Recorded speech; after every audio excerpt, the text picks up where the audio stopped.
don't want that. So every source has to have storage. That's just the simple short end of it, and I don't want to go into it. There are people who know more than me in terms of the electricity quotient, but from my understanding is, yes, it includes everything. Every type of infrastructure could be storage, it could be the production side of things as well, but you do have to have like that backup as well, which is why we keep hearing this conversation about transmission lines. With fusion energy, actually, you don't need transmission lines. That's what I learned when I visited a fusion power plant recently, or a facility that's in the works. They have like this fusion gun. It's really cool that they said I could come and test out very soon. But they said like fusion power plants like don't need transmission lines. So you don't necessarily, you can house everything in like a little warehouse without having the extra wires and other infrastructure that supplements the actual generating the source power. But it encompasses everything. That's why we're now actually seeing the markup of the SPEED Act, which is the permitting reform bill. So Democrats are asking Republicans, hey, if you include provisions for transmission lines, for storage, whatever, like we'll agree to this. So that is actively taking place this week, funny enough, as you mentioned it.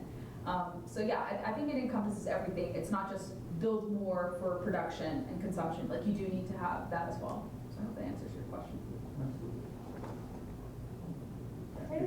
One more. Yes, of course. You mentioned in your presentation that Hawaii has a lot of homes that have solar already, and the trend here in Hawaii is like that because the electricity is so expensive. Yes. You have to get your own solar. So I don't know if this is a trend nationally, but if you get, and you're talking about fusion, little nuclear mini reactors, it seems like the future is going to lead into your own home-based type of generation. So a lot of this, maybe technologically wise, could probably be new, hopefully, if you can generate your own electricity, which in Hawaii now, I don't know what the percentage is, but you can just look across everybody's houses.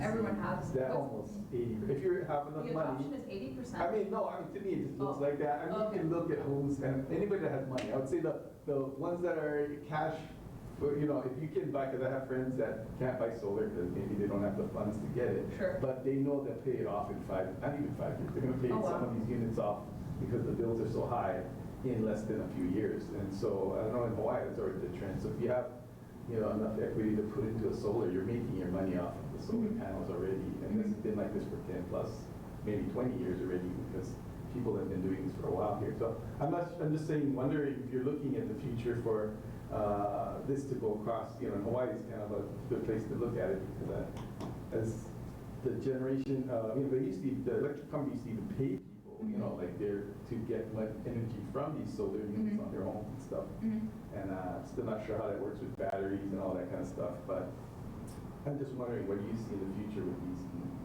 with this trend continuing forward, that people can maybe generate nuclear, or or geothermal.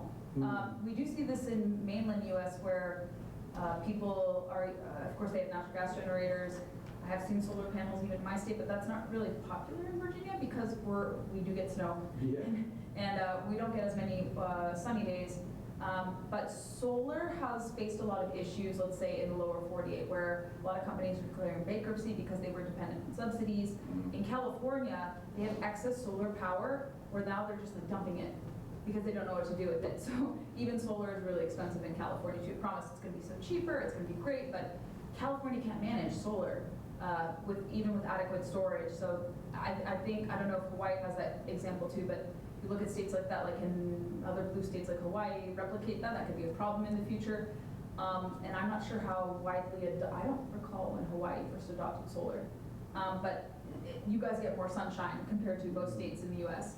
So it could work. Like I would like it privately, like not with subsidies, and I understand that, that's kind of how it is. But in a place like this, if people want it on their own volition, their own house, absolutely. But I've been skeptical. I mean, from the solar field standpoint, yes. On your house, as long as I'm not subsidizing my neighbor, I'm fine with that. But I think solar has to learn how to be competitive in the market and not so dependent on these subsidies, because we've seen these companies, they just don't work. And it's the least reliable source out there unless you have like proper adequate storage there. But like I said, California is like worst case scenario where they just don't know how to handle solar, where it's being wasted and then it's also not going down in price either. And I was going to tag on to, you just mentioned storage. You know, a lot of people here have Teslas now. Yeah. They got their the Tesla batteries now seem they can be able to use for backup to their homes. It seems to be the trend happening more with, you know, because Hawaii loves it. They love their Teslas here. You've probably not seen more. I've seen a lot of I don't know what the Teslas. percentage of Teslas are, but Hawaii's got a lot of them. A lot of them, of course, have to be tied into a home battery unit system. So at least the friends Probably I have. powered by petroleum mostly, funny enough, because since 70–75% of your power is generated by petroleum, they are plugging into a house powered by petroleum for the most part. And maybe some solar, yeah. Yeah, it's kind of weird, but yeah, so you see a lot of that, people trying to tag, and hopefully the battery technology is getting better. Sure, Because of, yeah. you know, what Tesla and others are doing to make it less, you know, dangerous. I don't know if you heard of when North Shore had their wind power and the batteries all, like, they had a whole fire because the Oh, yeah. batteries caught on fire, Yeah. melted down. They're not and- water resistant, yeah. And they definitely were more harmful to the environment with all the Yes. smoke and ash, and they Yeah. took 3 days before they could put it out or something like that. Yeah, that's a downside. Yeah, so I'm not sure if in the future of batteries, but hopefully people can generate, store their own energy, you know, in their Yeah. own units at home. Seems to be a trend to me. Yeah. To prevent because obviously in Hawaii we do have our blackouts and we have brownouts. As like, and then of course they've had some more issues recently because they cut down some of their plants. So one unit was down and that was it, and they couldn't get it back Yeah. up or something in certain areas. I know Hawaii Kai is bad. When they get a blackout, the whole half side of that island cuts Really? off for Wow. like, I've been stuck on that side trying to drive when there's no lights at all. No. And it's pretty Oh. crazy. Anybody that lives on the east side knows from Kailani High School on, from that side where he works. If it Oh. goes off, it shuts that whole side of the island and it goes black for 4, 5, 6 or a whole night. Right. It's been a few times within this last year that it happened. That's crazy. And, That's country should unfortunate. deal with that. Yeah, No. you're right. I mean, we Listen, should deal with that. No, You should think no. that you get refunds too. If you're a HECO, you know, you're paying them for your electricity and they don't get no benefit of, you know, getting something back. But It goes back to who your governor appoints. And a lot of these people, I think, maybe are acting in bad faith, put not so good policies in, and that's why, like, you're having to go back to petroleum. We're still maintaining reliance on petroleum, especially because just the renewables are not working. You can't scale them, even in a place like Hawaii that could be a good backdrop for that, theoretically speaking. But no, I think to the earlier point you made, nuclear would be, and I don't know who's going to pioneer like the residential nuclear, but that would be a cool idea. So like you have a little bit, it's working all the time. You can have a little storage unit with it, and it's like so compact and could power your house no problem. So I feel like the people in that industry are going to pioneer that and innovate there. With that, I mean, like even geothermal, you guys have a little bit in your state as well, and there's potential like little pockets. So like you'll even see in states where it's not the western U.S., but even out east, I've seen people power their houses by geothermal. I was in Iceland for vacation earlier this year, late this summer, and Reykjavik, the capital, is primarily powered by geothermal. It was really cool, like having water that was like from the geothermal power plant, and then the electricity was from geothermal. So seeing it in a place like Iceland was super cool. I don't know. I think they said the potential of geothermal could be about 10% of total generation of electricity in the future if it can be properly unleashed and the market allows it to innovate. Right now it's about 0.5%, but it has the potential more because it's like I showed in the chart, it's like 70% reliable. some of ours is coming from, of course, the Big Island where they've been doing geothermal for years. Oh, Because of the volcano there, that's happening. So that's where I think your numbers are showing a certain percentage of that geothermal is all on the.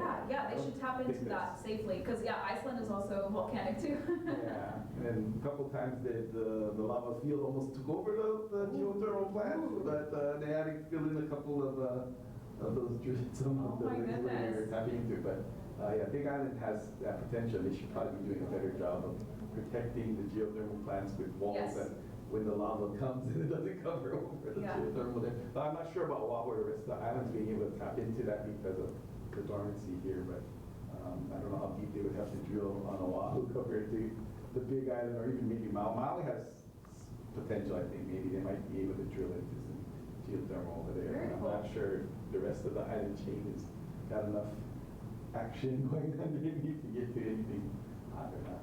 Yeah.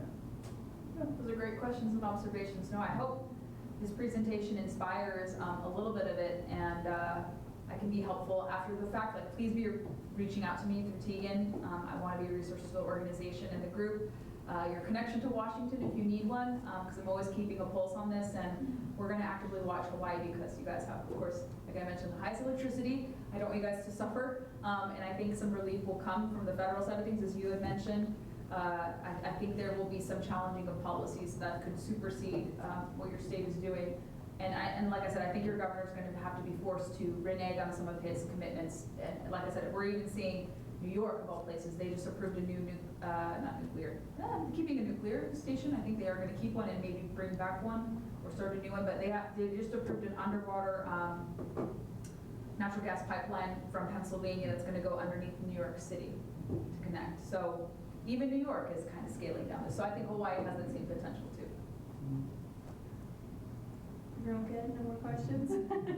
Hey, thank you, Gabriella. Thank you all. Very good to have you here.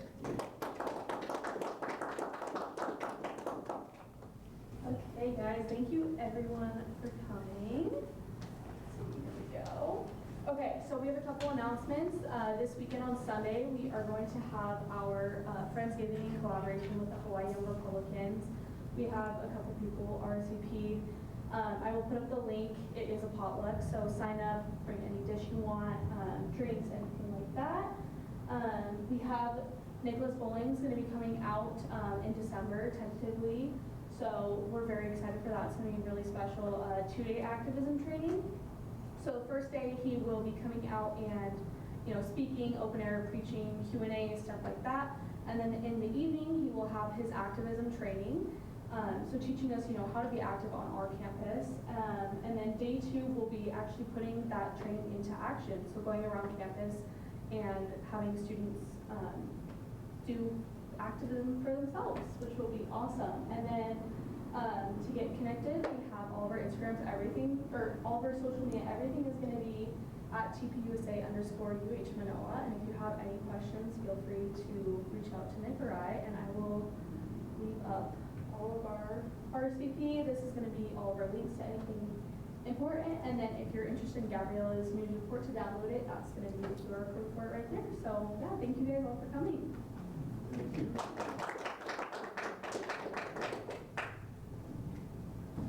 Very good. Yes. Thank you guys. I know